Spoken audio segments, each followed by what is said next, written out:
नमस्कार, public times में आपका स्वागत है। आज के इस अंक के साथ मैं हूं आदिल नसीर। तो चलिए बिना देरी किए हुए जान लेते हैं गोपालगंज की खबरों को विस्तार से। भोरे और विजयपुर थाना पुलिस ने विभिन्न इलाकों से चोरी के 6 मोटरसाइकिल के साथ 4 मोटरसाइकिल चोर गिरोह के सदस्यों को गिरफ्तार किया है। फिलहाल गिरफ्तार किए गए चोरों के खिलाफ पुलिस ने मामला दर्ज कर पूछताछ के साथ न्यायिक हिरासत में जेल भेज दिया है। हथुआ एसडीपीओ अनुराग कुमार ने बताया कि पुलिस को गुप्त सूचना मिली थी। प्राप्त सूचना के आधार पर विजयपुर थाना अध्यक्ष नगेंद्र शाहनी ने पगरा मोड़ से चोरी की मोटरसाइकिल के साथ चोरों को दबोच लिया। गिरफ्तार चोर के निशानदेही पर खुटहा गांव में छापेमारी कर अबू अंसारी को गिरफ्तार किया गया, जिसके घर से एक बुलेट मोटरसाइकिल भी बरामद की गई। वहीं इसके एक और शागिर्द बबलू यादव के घर से एक चोरी की मोटरसाइकिल HF डिलक्स भी बरामद किया गया। आज की प्रेस विज्ञप्ति एक बहुत ही महत्वपूर्ण खुलासे के ऊपर आधारित है। इसके पूर्व में 15 तारीख को भी इसी मामले में हम लोगों ने खुलासा किया था। वो रिलेटेड था एक बहुत बड़े मोटरसाइकिल चोर गिरोह का, जो 15 तारीख को मीरगंज थाना में हम लोगों ने किया था और एक बहुत बड़े गिरोह का पर्दाफाश किया था। उसी के सीक्वेंस में आज 18 तारीख को ये प्रेस विज्ञप्ति, उसका आप कह सकते हैं कि सेकंड सीरीज है। मामला ये है कि 18 तारीख को करीब 10:30 बजे गुप्त सूचना के आधार पर विजयपुर थाना अंतर्गत ग्राम चौमुखा से एक व्यक्ति जो जे यादव है, काल्पनिक नाम है, उनका गांव खुटहा, थाना विजयपुर, स्प्लेंडर प्लस मोटरसाइकिल के साथ पकड़ा गया था एवं इनके निशानदेही पर ग्राम खुटहा से ही अबू अंसारी के घर से एक चोरी की बुलेट मोटरसाइकिल बरामद किया गया था। इसी क्रम में बबलू यादव, मतलब सिक्वेंशियली बबलू यादव जो साकिन विजयपुर का ही, उनके घर से एक चोरी की मोटरसाइकिल HF डिलक्स मोटरसाइकिल के साथ गिरफ्तार किया गया। पुनः इसी क्रम में भोरे थाना क्षेत्र के खुशहाल छापर से अंकित कुमार को गिरफ्तार किया गया तथा अंकित से पूछताछ करने पर संतोष यादव को ग्राम रामनगर से गिरफ्तार किया गया तथा इनके द्वारा बताया गया कि हुस्सेपुर नया शहर निवासी अनिल शाह उर्फ जौहर, जो वर्तमान में मोटरसाइकिल चोरी के आरोप में ही गिरफ्तार है, अभी कुशीनगर जेल में है, उत्तर प्रदेश, में जो खरीदार है, लास्ट खरीदार उसका है जौहर, जो अभी कुशीनगर जेल में वो बंद है। आगे छापेमारी के क्रम में रेवड़िया शुक्ल निवासी वीरेंद्र ठाकुर द्वारा छोड़कर भागे एक चोरी की मोटरसाइकिल को बरामद किया गया। छापेमारी के क्रम में 2 चोरी की मोटरसाइकिल को ग्राम छापर पोखरा स्थित पीपल के वृक्ष के पास से बरामद किया गया।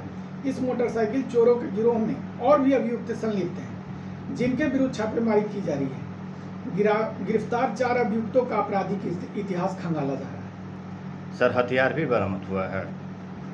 इस क्रम में नहीं, उसका अलग से वो है सीक्वेंस में यही, लेकिन उसकी अलग बरामदगी है और उसका अलग केस नंबर है। कितना बाइक बरामद किया गया सर? इसमें टोटल 6 बाइक बरामद किया गया है। गिरफ्तारी सर? गिरफ्तारी अभी तक कुल 4 हुई है। इसमें कोई मास्टरमाइंड भी था क्या सर? इसमें मास्टरमाइंड जो लास्ट में हम लोग को जो पूर्व मोटरसाइकिल चोर में ही जो गिरफ्तार है, कृषि विज्ञान केंद्र सिपाया द्वारा जलवायु अनुकूल कृषि कार्यक्रम अंतर्गत सिपाया गांव में धान की सीधी बुआई विषय पर किसानों को 1 दिवसीय प्रशिक्षण दिया गया। इस प्रशिक्षण कार्यक्रम में कृषि विज्ञान केंद्र के विशेषज्ञ इंजीनियर नवीन कुमार, डॉक्टर अभिषेक राणा और किशन राज ने धान की सीधी बुआई पर प्रकाश डाला। उन्होंने कहा कि धान की सीधी बुआई जलवायु के बदलते परिवेश में एक बेहतर विकल्प है। इस विधि से किसान कम पानी और कम लागत से धान की अधिक पैदावार कर सकते हैं। धान की सीधी बुआई 2 विधियों से की जा सकती है। एक विधि में खेत तैयार कर ड्रिल द्वारा बीज बोया जाता है। बुआई के समय खेत में पर्याप्त नमी होनी आवश्यक है। दूसरी विधि में खेत में लेव लगाकर अंकुरित बीज को ड्रम सीडर द्वारा बोया जाता है। बुआई से पूर्व धान के खेत को समतल कर लेना चाहिए। धान की सीधी बुआई करते समय बीज को 2 से 3 सेंटीमीटर की गहराई पर बोना चाहिए। सीधी बुआई विधि के लिए 35 से 40 किलोग्राम बीज प्रति हेक्टेयर पर्याप्त होता है, लेकिन इस बात का ध्यान भी रखना जरूरी है कि बीज प्रमाणित हो तथा उसकी जमाव की क्षमता 80 से 90% होना चाहिए। अंकुरण क्षमता कम होने पर बीज दर बढ़ा लेना चाहिए। बुआई से पहले धान के बीजों का उपचार करना बेहद जरूरी है। इस कार्यक्रम में किसान नितेश्वर दुबे, सोमनाथ दुबे, वरुण दुबे, रमाकांत दुबे, सत्येंद्र शर्मा, हरिहर दुबे के साथ साथ बड़ी संख्या में किसान मौजूद रहे।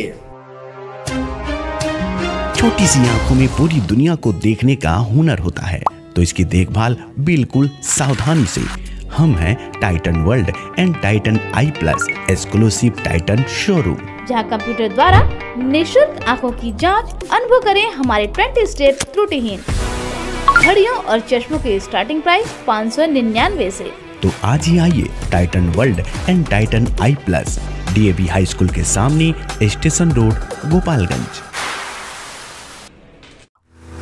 विगत 28 वर्षों से आपकी आस्था एवं विश्वास का प्रतीक JDS public school and Pratap coaching centre, जहां CBSE पैटर्न पर आधारित को education curriculum NCERT class nursery से 10th तक इंग्लिश मीडियम स्कूल। साथ ही हमारे यहाँ 25% seat reserve for BPL family, science lab facilities, computer lab facility, smart classes and project work for each student, hostel for boys and girls. Admission open for 2023-24 session. JDS public school and Pratap coaching centre, Ramnath पथ, Saraswati Nagar, ward number 12, Gopalganj. क्या बढ़ती उम्र के साथ आंखों से कम दिखाई दे रहा है? तो गोपालगंज के टाइटन आईवीआर में कंप्यूटर द्वारा आंखों की जांच बिल्कुल फ्री। तो आइए बॉम्बे चश्मा स्टोर, जहां ब्रांडेड चश्मों में Titan, Fastrack, Rayban, Vogue, Tommy, Police, ट्रेरा के अलावे ब्रांडेड घड़ियों की विशाल range. Titan, Fastrack, Sonata जैसी घड़ियां अब बॉम्बे चश्मा स्टोर में, ऊपरी मंजिल, सिनेमा रोड, गोपालगंज।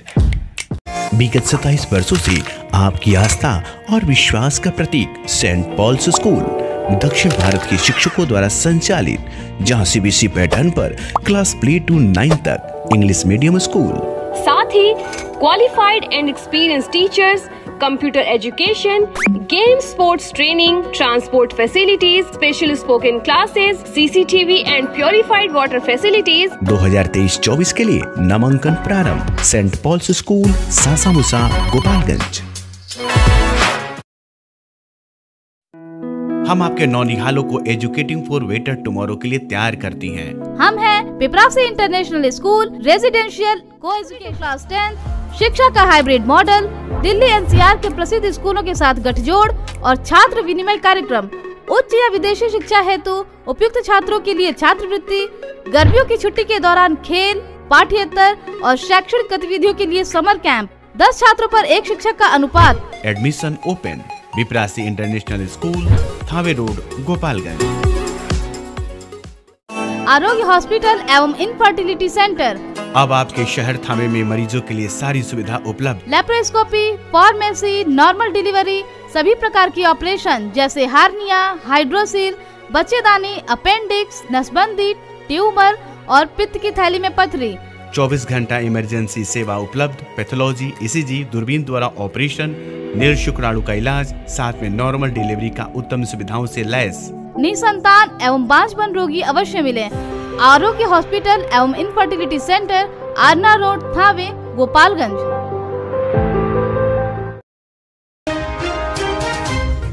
पंचदेवरी प्रखंड के भगवानपुर पंचायत के उत्क्रमिक उच्च माध्यमिक विद्यालय पिपरही, जहां पिछले 10 वर्षों से वर्ग 9 और 10 के शिक्षकों के पदस्थापन के बिना ही पढ़ाई हो रही है। जानकारी के अनुसार भगवानपुर पंचायत में माध्यमिक शिक्षा की कोई व्यवस्था नहीं रहने के कारण वर्ष 2013 में उत्क्रमिक मध्य विद्यालय पिपरही को अपग्रेड कर उच्च माध्यमिक विद्यालय का दर्जा दिया गया था। विभाग ने तत्काल इस नए शिक्षण संस्थान में 9वीं और 10वीं वर्ग की पढ़ाई की स्वीकृति प्रदान कर दी थी। स्थानीय लोगों के सौजन्य से इस शिक्षण संस्थान के भवन निर्माण के लिए आवश्यक जमीन भी उपलब्ध करवा दिया गया था। इस जमीन पर लगभग 1.25 करोड़ रुपए की लागत से भव्य भवन बनकर तैयार है। उत्क्रमिक उच्च माध्यमिक विद्यालय पिपरही के प्रभारी प्रधानाध्यापक सुरेंद्र कुमार राम ने बताया कि एक भी शिक्षक नहीं रहने से 9वीं और 10वीं वर्ग में ठीक ढंग से पढ़ाई नहीं हो पाती है। उत्क्रमिक मध्य विद्यालय पिपरही के शिक्षक के द्वारा ही 9वीं और 10वीं वर्ग की कक्षाओं का संचालन किया जा रहा है। इससे विषयवार पढ़ाई ठीक से नहीं हो पा रही है। उन्होंने बताया कि उत्क्रमिक उच्च माध्यमिक विद्यालय में शिक्षकों के पदस्थापन के लिए उनके स्तर से कई बार विभागीय अधिकारियों से गुहार लगाई जा चुकी है, परंतु यह मांग अब तक ठंडे बस्ते में पड़ी हुई है। पिपरही, भगवानपुर, निमुइया, कुबरही आदि गांवों के अभिभावकों ने बताया कि उत्क्रमिक उच्च माध्यमिक विद्यालय में शिक्षकों के पदस्थापन की मांग स्थानीय विधायक अमरेंद्र कुमार उर्फ पप्पू पांडे से भी किया गया। ग्रामीणों ने कहा कि बिहार सरकार ने उच्च शिक्षा के लिए स्कूलों को अपग्रेड तो कर दिया है, लेकिन 10 वर्ष बाद भी शिक्षकों की बहाली नहीं हो पाई है। बड़े घराने के बच्चे तो दूसरे राज्यों में और जिलों में जाकर पढ़ाई कर लेते हैं, लेकिन गरीब तबके के बच्चों की पढ़ाई आज भी अधूरी है। सरकार की शिक्षा नीति गरीब बच्चों के लिए एक छलावा है। मोहम्मदपुर थाने की बुधसी गांव में आतंक का पर्याय बने पागल बंदर को वन विभाग की टीम ने पकड़कर उसे सुरक्षित वन में छोड़ने लेकर चली गई। बताते चले कि बुधसी गांव में एक पागल बंदर कई दिनों से लोगों को परेशान किए हुए था, जिससे ग्रामीणों में दहशत का माहौल बना हुआ था। ग्रामीण काफी डरे सहमे थे। स्थानीय जिला पार्षद प्रिंस ने जिलाधिकारी गोपालगंज को सूचित कर वन विभाग की टीम को बुलवाकर इसे पकड़वाया। तब जाकर कहीं ग्रामीणों ने राहत की सांस ली। पुलिस अधीक्षक स्वर्ण प्रभात के द्वारा अपराध पर नियंत्रण पाने के लिए प्रतिदिन नए नए रुख अख्तियार किए जा रहे हैं। इसी को लेकर उन्होंने स्वयं जिले के समीपवर्ती इलाके में निरीक्षण किया और कहा कि खास करके उत्तर प्रदेश से जिले में आने वाले सड़कों पर समीपवर्ती इलाकों में विशेष निगरानी रखी जाए, ताकि जिले के बाहर से आने वाले अपराधी अथवा जिले के में अपराध करके यहां से बाहर भाग जाने वाले अपराधियों को पकड़ा जा सके। क्योंकि अक्सर बड़े अपराध के मामलों में देखा जा रहा है कि अपराधी बाहर से आ रहे हैं और अपराध को अंजाम देने के बाद पुनः दूसरे जिले के सटे राज्य में जाकर छुप जाते हैं। 19 मई 2023 को उस स्कूली बच्चों के लिए अखिल भारतीय जिला स्तरीय प्रश्नोत्तरी कार्यक्रम का आयोजन भारतीय रिजर्व बैंक द्वारा डीएवी उच्च विद्यालय गोपालगंज में किया गया। यह प्रतियोगिता वित्तीय साक्षरता की जागरूकता से संबंधित था। इसका आयोजन प्रखंड स्तरीय स्तर पर किया गया था, जिसमें जिले के सभी 14 प्रखंडों की सहभागिता हुई थी और इसमें प्रथम स्थान प्राप्त छात्राओं का चयन जिला स्तर के लिए किया गया था। जिले के अग्रणी बैंक प्रबंधक श्री जितेंद्र कुमार जमुआर, वित्तीय साक्षरता सलाहकार श्री मणिभूषण, कार्यालय के सहायक प्रबंधक अविनाश कुमार की देखरेख में भारतीय रिजर्व बैंक के प्रबंधक रंजन, सहायक प्रबंधक विशाल कुमार सिन्हा द्वारा संचालित किया गया। इस प्रतियोगिता में प्रथम स्थान प्राप्त छात्रों को 5,000 रुपये की प्रोत्साहन राशि, द्वितीय स्थान प्राप्त छात्रों को 3,750 रुपये की प्रोत्साहन राशि और तृतीय स्थान प्राप्त करने वालों को 2,500 की राशि का भुगतान उनके खाते में किया जाएगा। प्रथम स्थान प्राप्त छात्र छात्राएं राज्य स्तरीय प्रतियोगिता में शामिल होंगे। सफल प्रतियोगियों को प्रमाण पत्र अग्रणी बैंक प्रबंधक द्वारा दिया गया। प्रथम स्थान प्राप्त विद्यालय की शिक्षिका को भी शील्ड देकर सम्मानित किया गया।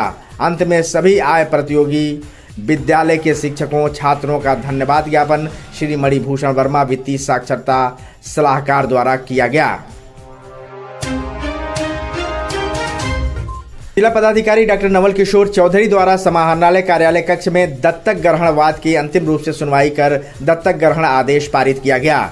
जिला पदाधिकारी द्वारा दत्तक ग्रहणवाद में अंतिम रूप से सुनवाई करते हुए सभी आवश्यक कागजातों के साथ बच्चों के स्वास्थ्य परीक्षण रिपोर्ट आदि के जांचोपरांत दत्तक ग्रहण आदेश पारित किया और बच्चों को जिलाधिकारी द्वारा दंपति को सौंप दिया गया। जिला पदाधिकारी द्वारा दंपति को बधाई के साथ साथ भावी जीवन के लिए शुभकामनाएं भी दी गईं। उक्त कार्रवाई में गाजियाबाद उत्तर प्रदेश के भावी दत्तक माता पिता दत्तक बालिका के साथ साथ कुमारी रूपा रानी, सहायक निदेशक जिला बाल संरक्षण इकाई सुधीर कुमार गौड़, बाल संरक्षण पदाधिकारी उपस्थित रहे।